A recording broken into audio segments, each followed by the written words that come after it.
Bonjour, nous sommes le groupe 6 des 4e ED. Aujourd'hui, nous allons vous présenter les difficultés qu'ont certains enfants pour aller à l'école, tiré du film Sur le chemin de l'école. Jackson est un enfant de 11 ans qui vit au Kenya dans une petite maison avec ses parents et sa petite sœur Salomé. Tous les matins, Jackson parcourt 15 km à pied avec sa petite sœur dans une savane dangereuse due aux éléphants. Ils portent chacun du bois et un bidon d'eau. Les jours où Jackson ne va pas à l'école, il aide ses parents en allant chercher du bois pour le feu et de l'eau pour qu'ils puissent manger. Carlos est un enfant de 11 ans qui vit en Patagonie dans une famille pauvre.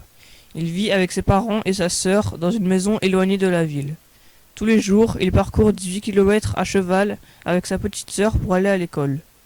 Il aide sa famille à élever des brebis et des chevaux pour gagner de l'argent. Les enfants handicapés sont discriminés face à l'éducation car peu vont à l'école. Les filles sont aussi discriminées.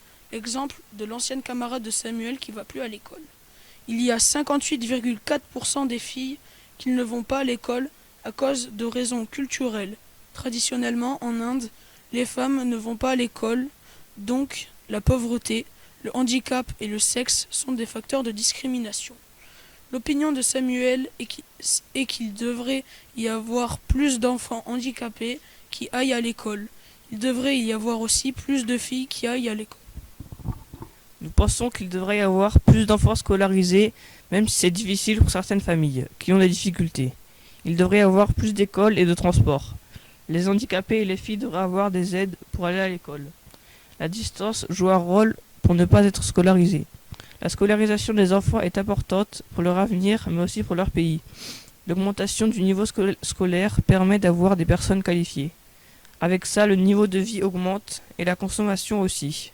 Mais pour les pays pauvres, il reste de nombreux problèmes à résoudre.